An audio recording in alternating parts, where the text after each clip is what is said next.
সবাই কেমন আছো? আশা করি সবাই ভালো আছে। আজকে সকাল সকাল ব্লগটা এখান থেকেই শুরু করছি। সকালে কাজ বাজ মেয়েই করেছে, শুধু থালাগুলো মাজতে বাকি আছে। এখন 7:30 বাজে, আমি বসেছি সেলাইয়ের কাজে। পাগলের মতন অবস্থা আমার। তো আজকে ব্লগটা এখান থেকে শুরু করলাম। সবাই সাথে থাকো, দেখতে থাকো সারাদিনে কি কি কাজকর্ম আমার। তোমরা তো সবই জানো, তো তোমাদের সঙ্গে প্রত্যেকদিন শেয়ার করি, সাথে থাকো। ভাত বসিয়ে দিয়েছি, সকালে খাওয়ার কিছু নেই, আলু সেদ্ধ ভাত হবে। ভাত বসে চারিদিকে থেকে প্রচুর মেঘ করেছে, জানি না বর্ষা হবে কিনা। আর এদিকে আমার রান্নাঘরের অবস্থা তো খুব ভালো, বৃষ্টি হলে আমার খাওয়া দাওয়া বন্ধ হয়ে যাবে। মাঝে হামলা করেছি বেগুন খেতে, শুধু আলু খেতে ভালো লাগবে না, তাই বেগুন ভাতে দেবো বলে। কিন্তু বেগুন পাচ্ছি না, দুঃখের বিষয়। এত গাছ লাগিয়েছি, বেগুন নেই। আর যাব না বেগুন তুলিতে, ওই অলিতে আর যাব না বেগুন তুলিতে। না, কোনো ফুল এখন কি হবে, কালকে খেয়েছি আর না। কিন্তু ডেটা গাছ সব রাস্তার ওপাশে চলে যাচ্ছে। কুমড়ো গাছটা খুব সুন্দর হয়েছে, দেখতে লোভ লাগছে, মনে হচ্ছে একটু খাই। চলো, বেগুন নেই, একটাও বেগুন পেলাম না, কি আশ্চর্য।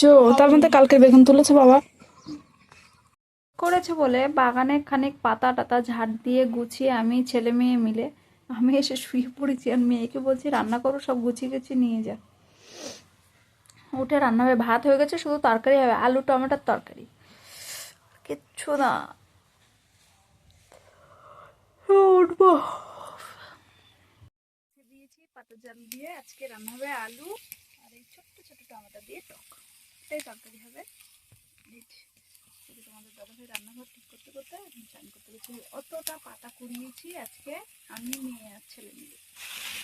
আমি ঝাড় দিয়েছি, ওরা বস্তা কুড়িয়েছে। ওখানে অনেকগুলো বস্তা আছে, 5টা 6টা।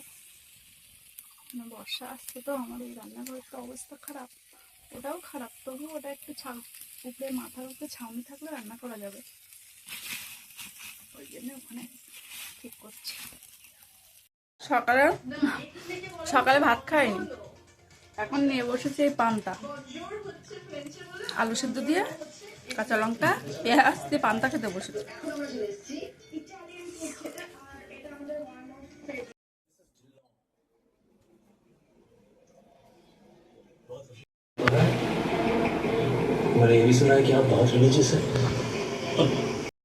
চান দান করে কমপ্লিট। দেখো পুজো দিয়েছে আমার মেয়ে কত সুন্দরভাবে, এত সুন্দরভাবে পুজো দিয়েছে। আমি শুয়ে পড়েছি, আর শিব ঠাকুরটাকে দেখো ফুলের জন্য দেখাই যাচ্ছে না। অনেকটা কাচাকুচি করেছি, কিন্তু রৌদ্রে নেই, একদম শোকায়নি। এখানে বাইরে সব যাও, পাখাটা বন্ধ করে দিয়ে যাও বাবা। এখন 6টা বাজে যায়, মানে 5:40। ছেলে যাচ্ছে পড়তে, মেয়ে আগে চলে গেছে। বাইরেটা পুরো অন্ধকার হয়ে আছে, প্রচন্ড মেঘ করেছে। আমি কাজ করছি, উঠে বাড়ির কাজকর্ম করে খানিক কাঠকুটো গুছিয়ে আবার এসে বসেছি মেশিনে। এই যে ঘরে তোমাদের দাদাভাই টিভি দেখছে। আজ একটু বন্ধ দিয়ে শুয়ে শুয়ে টিভি দেখছিলাম আমি আর আমার মাতাজি। হঠাৎ কারেন্টটা চলে যায়, তারপরে কারেন্ট এসেছে। এত আলিসি দুজনের, টিভিটা ছাদ থেকে উঠিনি, ফোনটা দেখছি। এত মশা, এখানে বৃষ্টি পড়ছে, বৃষ্টি পড়ছে। এখন রাত্রে যাবে, তোকে ভিজতে দেবে, ইয়া বলে না। না ভিজলে ভালো লাগে, বৃষ্টি হলে ঠান্ডা ঠান্ডা ভাব থাকে। কারেন্টটা যদি আবার চলে যায় তো কাজ গেল মাথায়। বাইরে বৃষ্টি পড়ছে, জানি না কারেন্টটা কতক্ষণ থাকবে। তখনও বৃষ্টি পড়ছিল। আর ব্লগটা কতক্ষণ করতে পারবো।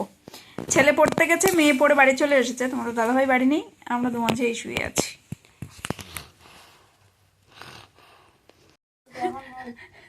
দেখা দেখা দেখা, একা একা আইলাইনার পড়ছে। চোখটা দেখা, পড়তে পারেনি, চেষ্টা করেছে। দেখাচ্ছে